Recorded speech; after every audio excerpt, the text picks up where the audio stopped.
Àdàgbà wá dògbó wa tún lálàáfíà. Ẹ̀yin olólùfẹ́ Ifaremi Olosun. Gbogbo yín la kí. Adúpẹ́dúpẹ́ o. Kájọ ṣàṣeyẹ o. Ifaremi Olosun. Ifaremi Olosun o kú iṣẹ́. Alafia, it is yours truly, Ifaremi Olosun. And today I am coming to you to discuss the importance of understanding energy when on your journey of working with the Orisa. And so with that being said, I'm going to get into why working with energy is important, how you can do that, and how energy correlates with, for some people it may seem obvious, but again, everybody's at different stages in their journey, how the Orisa correlates with energies. And so let's just get started.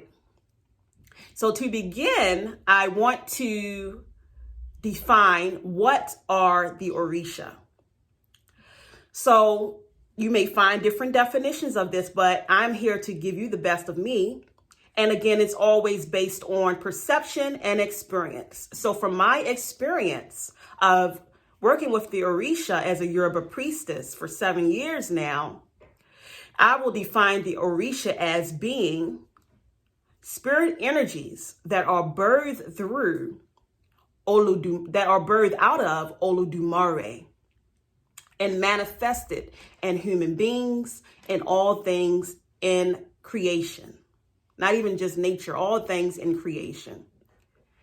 And so for people who are newcomers who still want a little better understanding, or who may not who may not be able to understand that or to take that in, I like to explain the Orisa as being, put it like this. I will say Olodumare is the source of light.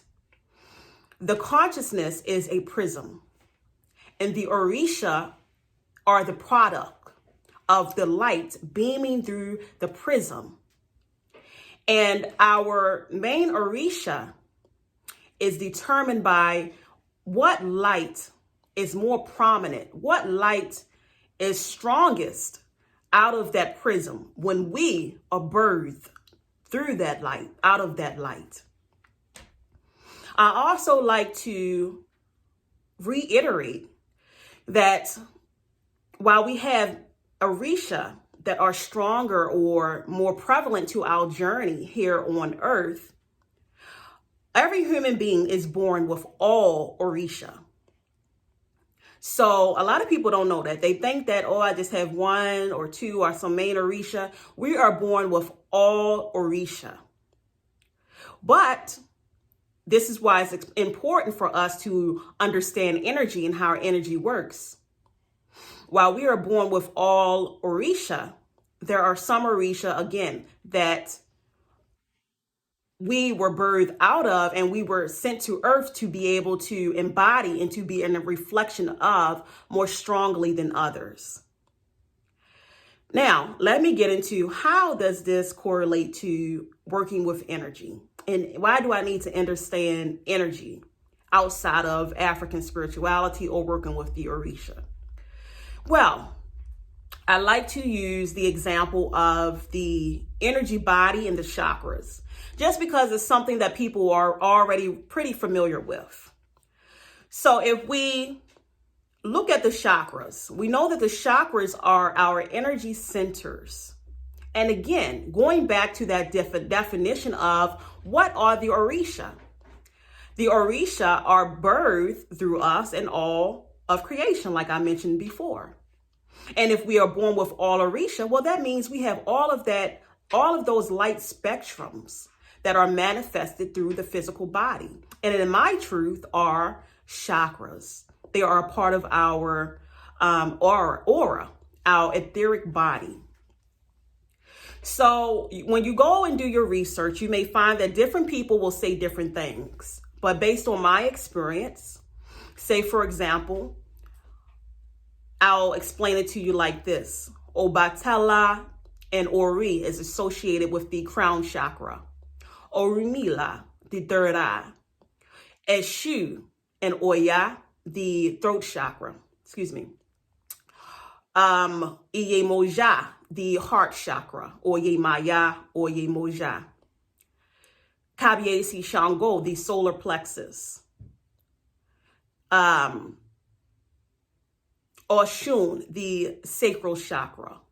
And Ogun for the root chakra, which is associated with our ability to be stable, to be grounded, for a breakthrough to happen in our reality. So if you know a little bit about the chakras, then you also know that your chakras can be either overactive or underactive. So those overactive chakras can sometimes be associated with our main Orisa. So when we begin to work with our main Orisa and those chakras that are associated with the main Orisa, we can say, okay, my main Orisa is Obatala, and I have to work a little harder and pay some extra attention to making sure that that energy is balanced, because that is a stronger energy that I am walking with. And therefore, that is a stronger energy that is a part of my energy center that I have to always do a little more to keep balanced. Overactive, underactive, balance. Okay, so what does that mean? We know, or for some of us know, that the physical body is actually energy. And that's now even proven to be true via scientific studies, that our body is composed of of energy that is dense and that becomes dense energy that is formed into what we know to be as matter, something that we can see, feel, and touch. But our body, even though our flesh, is energy. Every organ, energy. Every part of our body, energy. So therefore, also, I want to add that if you went to school and you took a science class or a little bit of studying about energy, then you know that even our cells is broken down into energy, from the cytoplasm to the Golgi to the mitochondria, to all of the nucleus. And you understand how the cells work, how cellular reproduction work, and how the cells give energy to our organs to be able to function, for us to be able to be alive. So to give you that quick rundown, let me bring it on back. Even if one goes to the hospital and your heart stops, what do? They shock you with energy, because it is energy that we are composed of and that we are in our truest essence. So these are all reasons, and I'm going to continue on, but these are all reasons why you must understand energy and start working with energy on your journey with the Orisa. So going back to those Orisa being correlated to our chakras. Also, when you get a little deeper in depth into this, you'll understand that we have a first chakra center and a secondary energetic center. So you may find that some of those Orisa may switch a little bit when we go into the secondary chakra center or secondary energetic body or energetic center. But just to give you an overview. So going back to the Orisa and the energies. So when one part of our energy center, again, when it's overactive or underactive, it affects our vital organs and bodily functions. And also our lives, our ability to function, our spirit energies, our aura, our vibration, all of those things. And I'm trying to keep it as plain as possible for everyone to be able to receive the information. Even you understand that energy moves water, and it is our human body is made up and composed of mostly water. And so all of that goes into energy and vibration. So when you start working with the chakras, your Orisa, you can then start managing your health and your overall well-being and all the things I just mentioned, your vibration, the way that you feel, your organs, your heart, your liver, your kidneys, your stomach, your womb, your yoni. When women are trying to heal from childbirth or to heal the yoni, you'll find them working with Oshun, doing womb movements and spiritual womb detoxes and yoni steams and different things to cater to the womb and invoking Oshun for those purposes. So when you understand those energies, when you understand energy, and you can correlate them and instantly connect them to the Orisa. When you can connect them to all things throughout creation, you can better access them. You'll be better able to distinguish what Orisa is coming forth to you, because you'll be familiar with the energetic vibration of those Orishas within you and around you. What I also want to say is, what I'm also going to say is, we know, those in the tradition, that each Orisa, just like the chakras, are associated with a sound vibration, are associated with an animal, are associated with a plant in nature, are associated with a color. Color is energy, sound is energy, food is energy, animals are made of energy, plant energy. All of these energies within us and around us. So again, this is why it is imperative to begin to study and understand and work with energy. So the next question is, one may say, well, Ifaremi, how do I do that? Where do I get started? How do I go about doing that? So for me, again, I started with Reiki. I became a Reiki master. I do host and provide seasonal Reiki classes. I've kind of put them on a hold for now because I'm doing so much other things that Spirit is guiding me to do. I'm hosting local events in my community. I'm doing now this YouTube channel, working with my clients. I am a mother. I'm starting a new product line that you want to keep an eye out for, a lot. So with that being said, I do plan on making those Reiki classes available to all those who are interested again very soon. So look out for those. But even if you cannot take that class with me, there are so many other brothers and sisters out there who are offering classes on Reiki. Another one is Qigong. That helps you to be able to understand energy, how it feels, moving energy, manipulating energy, how to work with the energies. Qigong is another good one as well.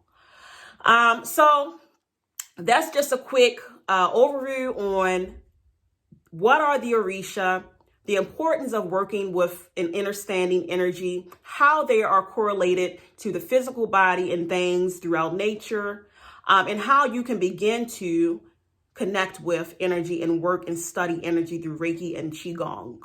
Also meditation. I will be hosting for my next YouTube video. I'll be providing you with a free guided meditation where I'll be tapping into the spirit energy of Obatella for you with my singing bowl, with visualization strategies, just to be able to assist you with beginning to meditate for those who struggle with it. I also mentioned the importance of meditating in some of my prior videos, so it's only right that I help you to be able to do so. So that's all things in relation to Orisa energy, the importance, boom, bada bam. I always like to also do a Q&A. If you're not following me already, please be sure to follow me on Facebook, which is with my name, Ifaremi Olosun, on Instagram, Ifaremi.Olosun, and also on Twitter, Ifaremi_Olosun. Because I'll be posting sometimes different opportunities for people to share what questions you'd like me to answer on my next YouTube video. So one of the questions that I got was, and it also correlates to the topic of this video. One of the questions that I was asked is, are the Orisa the same as the Loa?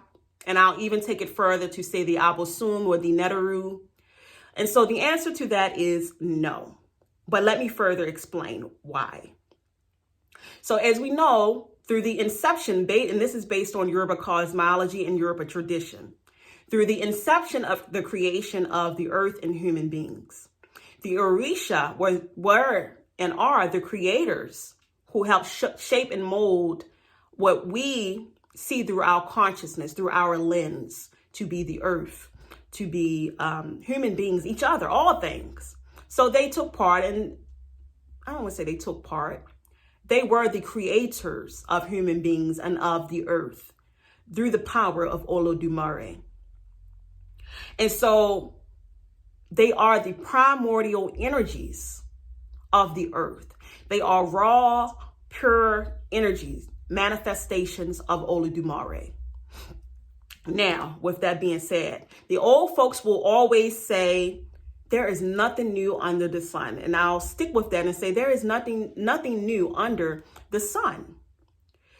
Energy is never destroyed. It is only transformed. And I'm using these terms to support what I'm about to say. These primordial energies, I always will use the term avatar for people who will better be able to understand and to relate to that term, so that they can grasp and take in what I'm about to say.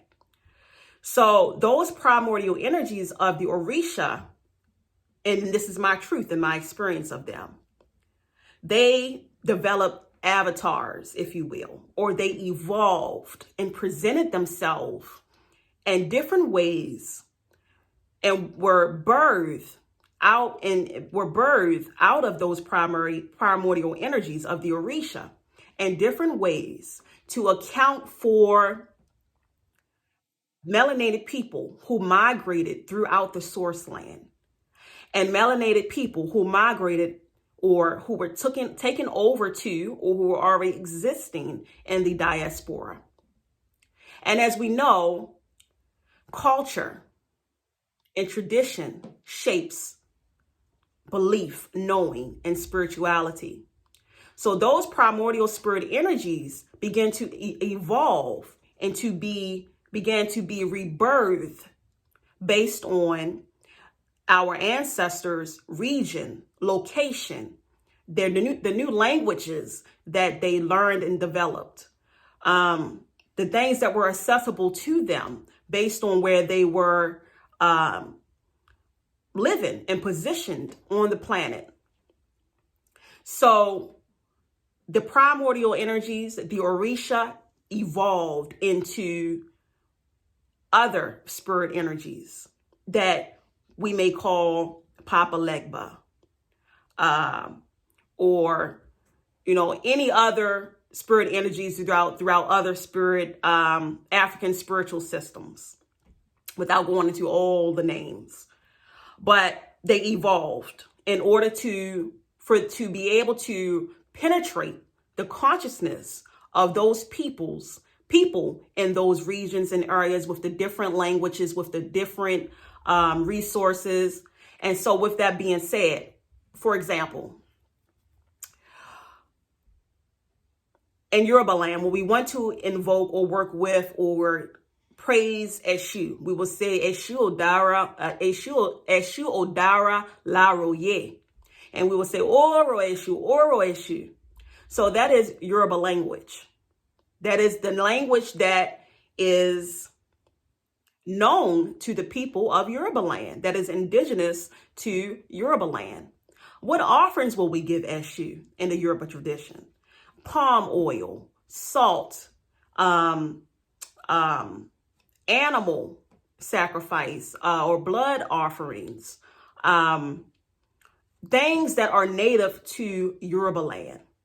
And so once we speak, as we are gods in the flesh, are manifestations of the Orisa, we say this spirit energy is called, based on the tongue, based on the consciousness, based on the region, based on the language, Eshu.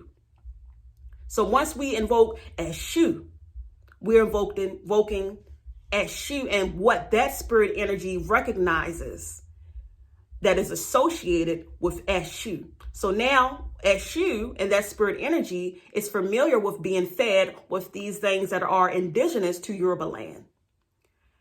And so with that being said, when we approach Papa Legba, and I'm using these two because they're very popular and most people tend to know about Eshu and Papa Legba. When we approach Papa Legba, we can't call Papa Legba Eshu, because Papa Legba was birthed out of Benin and Togo voodoo, which was carried over to IET. And so the people in IET refers to, that spirit energy as Legba, or Papa Legba. And so when you're working with Papa Legba or Legba, already you're using a different name. You're using a different language.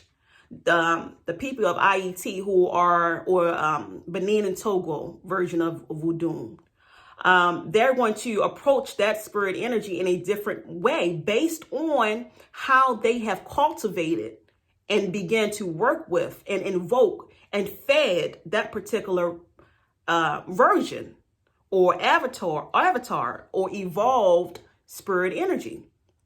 So if you try to give Papa Legba palm oil, call Papa Legba Eshu, I don't know what you're going to invoke. I don't know what spirit energy you're going to be working with, but it won't be Papa Legba.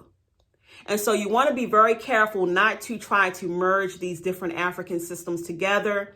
Try not to merge these different spirit energies together. And I don't like to use the term deity because for some people, they interpret the term deity as being like a God that we are worshiping outside of ourselves. And we must understand that we worship nothing outside of ourselves. All of these spirit energies, again, are manifestations of God, if that's the term that resonates with you, Olodumare, the source, the universe. They are manifestations of the source that was birthed in us in all things. So when we uplift the Orisa, we are simultaneously uplifting ourselves. We are simultaneously uplifting nature. We are simultaneously uplifting creation, the benevolence of creations. And so that's what we are doing in African spirituality, even though it has all of these negative stigmas that we are doing something evil and bad. But I always ask people the well-known phrase of, who taught you that? Who taught you that? And then the same people that taught you that these African systems were evil and bad are the same people who secretly take it from us, tell us that it's bad, and use it for themselves. So I don't have I don't even know, a tail growing out of my booty. I don't have anything weird going on with me. Anyone who knows me knows that I'm the kindest, sweetest, most respectful, genuine, giving, loving person probably that you may know. So it's nothing bad associated with that. I always got to put that plug in there because you know how they do us, y'all. So, but with that being said, at the same time, these spirit energies do exist. They've been worshiped. They have been uplifted. They have been empowered through it from our ancestors for thousands of years. And they have been established. They have been established and set up to be approached particular ways. So when we try to explore and to try to make connections that don't exist, we can get ourselves in a lot of trouble energetically. Again, going back to the fact that these are spirit energies. And I always say spirit energy because spirit is energy and energy is spirit. And they are raw, powerful, the Orisa manifestations of Olodumare. So you do not want to come incorrect. Would you come incorrect to, I'll just use a Christian thing or Christian phrase because that's something that people resonate with. Excuse me, I know my mouth is a little juicy, but it is what it is. Would you come incorrect into the house of God?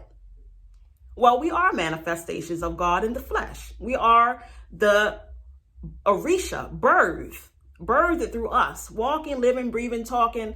If we are children of God, then what does that make us? Gods. And I always make it a point to greet a male or female, melanated male and melanated female as God or goddess, because I'm always going, even if people say she's doing too much, I don't care. I always want to be that gentle reminder to my people that you are a god and you are a goddess. Kings and queens, cool. But we're even more than that. And those who believe they are in power know that. So we were birthed out of the cosmos, the source that gives life to all things. Melanated gods and goddesses. So every opportunity I get, that is how I address my brothers and sisters. So this is not energy, spirit, systems that you want to play with. Getting back on track here. You want to approach them in the manner that our ancestors have established. You want to maintain the integrity, the authenticity, the respect of these African spiritual systems. You do not want to, there's nothing wrong with evolving them to adapt to where we are and to who we are today. But we are never going to want to interfere with what the ancestors have established. Evolving something means you take the foundation of it and evolve it and build upon it. That doesn't mean that you're going to tear down the foundation of what has been established by our ancestors, because that denotes all of the hard work that they have done to put these systems in place, to keep these traditions alive, to keep these spiritual systems alive, so that we will always know who we are, that we are those gods and goddesses, that we have the power to overcome, to surpass, to evolve, to ascend, to heal, to do anything we want to do as manifestations of God in the flesh. So we don't want to undermine the work that they have done by saying, okay, we ain't got to do it like that no more at all. What we want to do is keep the foundation, maintain the integrity, maintain what they have laid down for us, and simply evolve it with us. So there's a difference. So please, no trying to change change the paradigm, no trying to rewrite the whole story. This whole stories don't need to be rewritten. We need to be building upon what our ancestors laid down, the foundation, so that those things were not in vain for our ancestors. So no merging African spirit energies together, and no trying to just make it up as you go along. Take the time out, invest in yourself, invest in the knowledge, and I promise you it will be well worth it. Another question that was sent to me when I went on my social media platforms, and I said, well, inbox me any questions that you may have in reference to African spirituality, Yoruba traditional spirituality, and I will try my best to answer them. So another question that a God asked me was, what is your take on white people engaging in African spiritual systems and partaking in it? So before I answer this question, I want to say that this answer will not be coming from a place of hate, because I don't operate on that vibration. It will be coming from a place of fact and truth. And this is what we need to understand as people. We have to stop being afraid to accept the truth, no matter the race. There is history that is written in the books. Black people, melanated people have a history. White people have a history. Asian people have a history. And so sometimes, even when we look at things as in the collective eye, from a race perspective, there are things that some races do not want to accept about themselves. Okay? And these things are proven fact. So I hate no one. I hate no one. I actually have white associates, people that I exchange with, but we have to understand that everything is not for everybody. There is nothing wrong with us being different. Once you start saying that we are different, people get so uncomfortable with those words. Melanated people are different from other races. Asian people are different from white people. Melanated people are different from Asian people. And so we are all different. And we have to accept that. It is genetically proven that behaviors, traits, the way that we function and move can be attributed to our genetic composition and DNA. So what is good for the goose is not good for the gander. Melanated people are spiritual beings. We were birthed and are birthed, again, going on back to the beginning, birthed out of the spirit energy of the universe, out of the source, Olodumare, from the cosmos. Carbon, we come from carbon.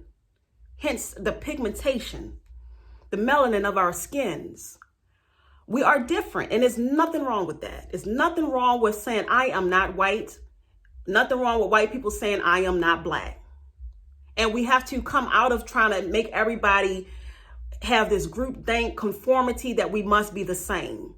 It's nothing wrong with that. And the sooner that we address that and accept that, we can all play our positions and see real change.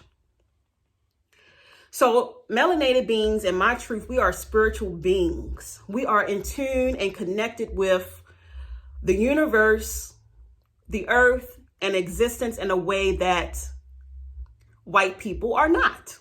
Again, it's not to denote, to speak hate. I'm speaking my experience as a melanated woman. I'm speaking on scientific evidence, how we were created, how we evolved, different regions we came out of, how melanated people function from the beginning of time, how we established our societies, our communities from Kemet, the land of the blacks, from how we ascend to how we process our way of thinking, from how we eat to how we move, historically, scientifically speaking. We evolve and ascend more when we are connected to what we are birthed out of, which is the universe, the earth, the cycles, the sun, the moon, the stars, the planets, when we are in tune and connected to those spirit energies. Now, getting to the point. Along with that, certain behaviors, those acts, those behaviors they resonate with us. They are embedded in our DNA. Doing these things better enable us to ascend. Outside of that, these cultural practices were established by our ancestors. So a dance is not just a dance. An initiation is not just an initiation. A song that we sing in our cultural or spiritual systems is not just a song. An incantation is not just an incantation.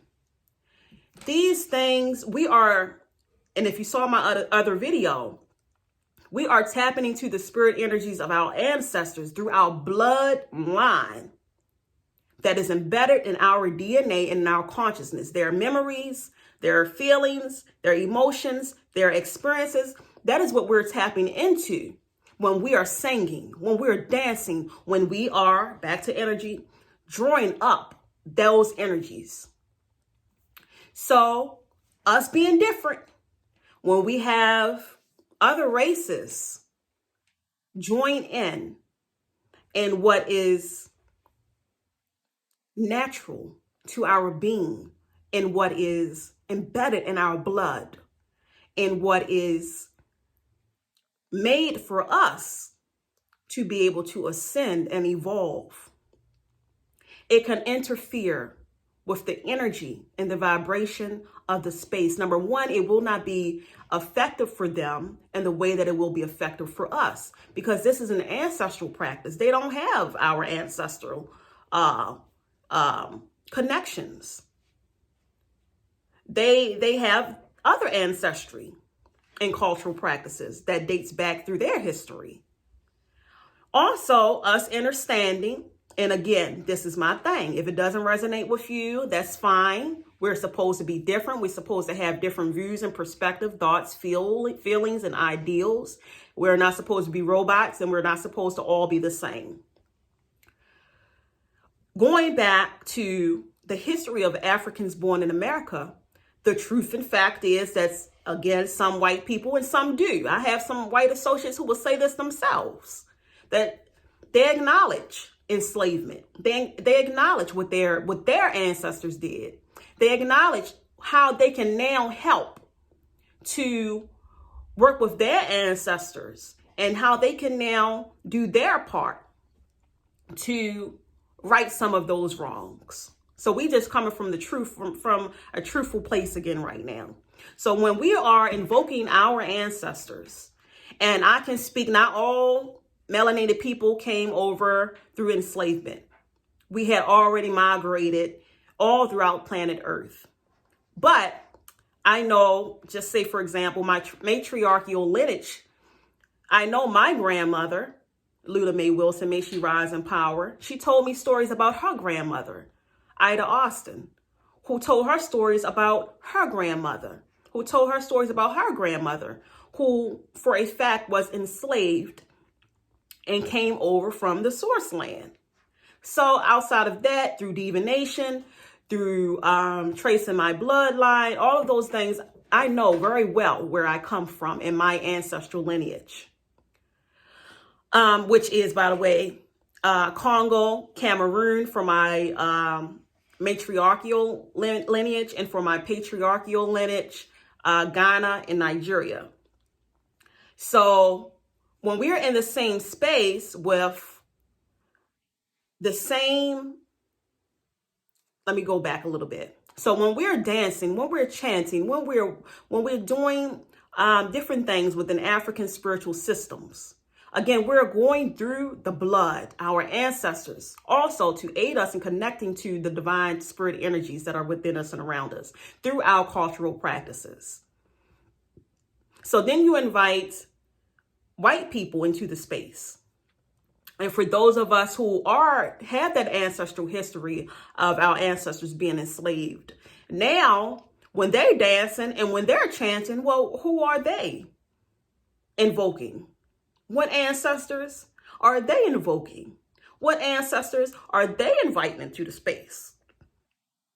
So we have our ancestors who were enslaved by the same group of ancestors of Caucasian or white people who enslaved them in the same ceremonial space.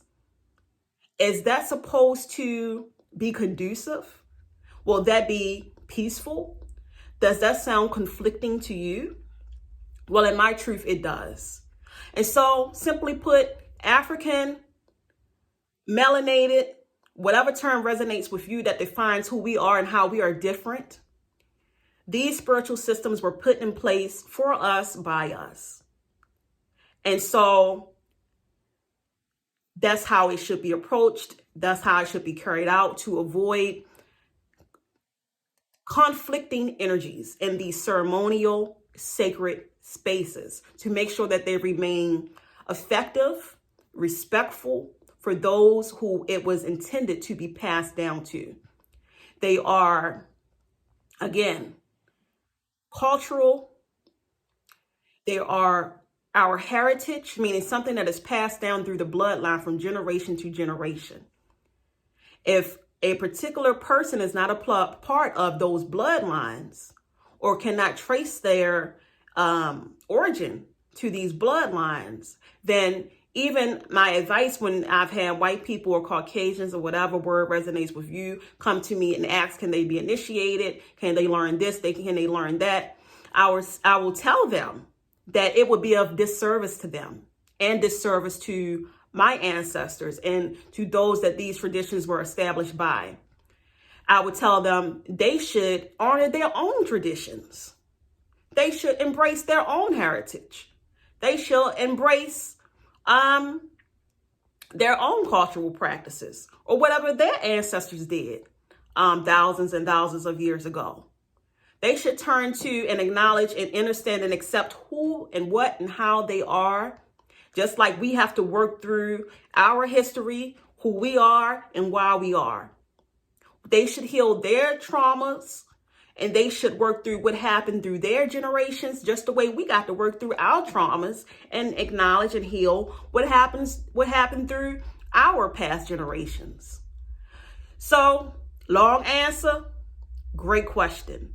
I personally do not support the facilitation of initiations and ceremonies involving white people or people who cannot trace their heritage and origin to the beginning of these African spiritual practices, or that cannot associate their blood DNA or connect their blood DNA to these African spiritual systems in some way. There are a lot of Babalawus, Ianifa, people in the source land who do initiate Caucasians and white people. I've asked them in my time while they're in Nigeria, why do they do that? They will tell me, and again, this is different cultural perspectives. A lot of them there don't understand our experience here as Africans born in America. They're not even taught, a lot of them aren't even taught about enslavement and what took place to the ancestors or their ancestors that came over into the diaspora. They don't teach them this information in schools. So they have a different view. And that's why many of them will handle it and respond differently. And so what the elders, some of the elders told me was, and in the source land and in Yoruba land and some of those Babalawus or spiritualists who do initiate white people, what they have told me is that they don't see color, and that the sacred Odu, Ifa, talks about all people being one, and that white people are our children, that white people were birthed from black people, that the Odu Ifa talks about Oyinbo and the need to welcome in Oyinbo into the tradition as well. But again, that goes into the etymology of these words.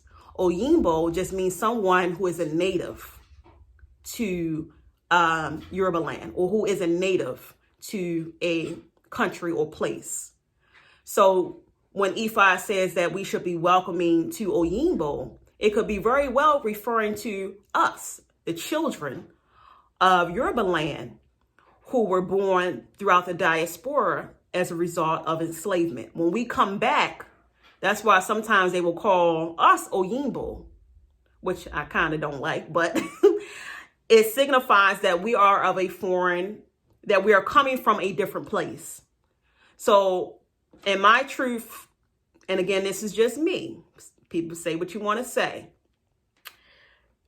it's referring to people like us who come back to reconnect to our roots and the ways of our ancestors, not necessarily other races. And again, this is based on my cultural, my perception, my experience as a melanated woman born here as an African born in America. So that was my the insight in what I was told when I asked these questions to elders. Why do they initiate Caucasian people, white people?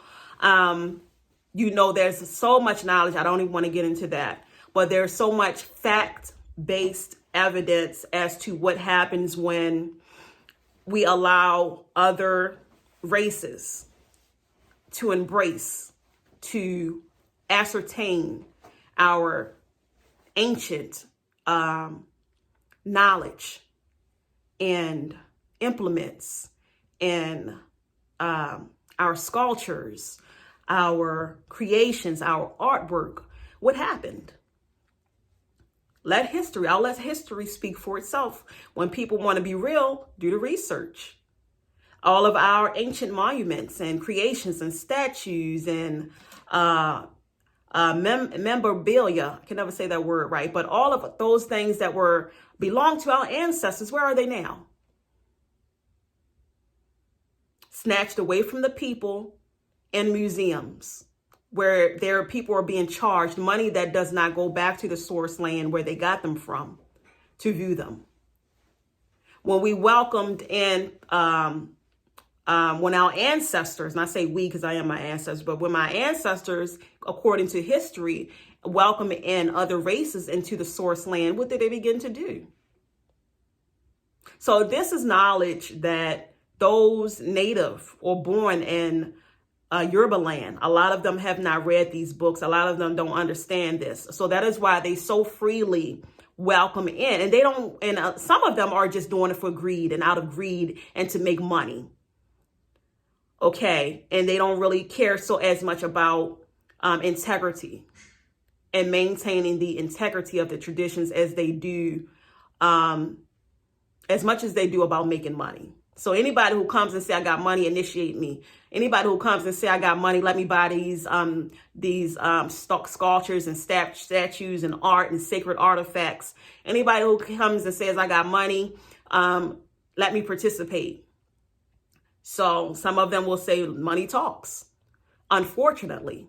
So there are various reasons why some traditionalists, why some Babalawos, why some Iyanifa do facilitate initiations for Caucasian people, for white people. And I'm not talking about my brothers and sisters in the Lukumi or Santeria path from Brazil, or any other country where we know for a fact the enslaved were brought to those particular regions and areas and carried the traditions with them, which was how Lukumi and Santeria was birthed. They do have a right to venerate their ancestors and to partake in these traditions because, again, they can trace their lineage, their heritage, their blood, their DNA to the ancestors who brought it over. So I'm not talking about Lukumi, Santeria, Condomble.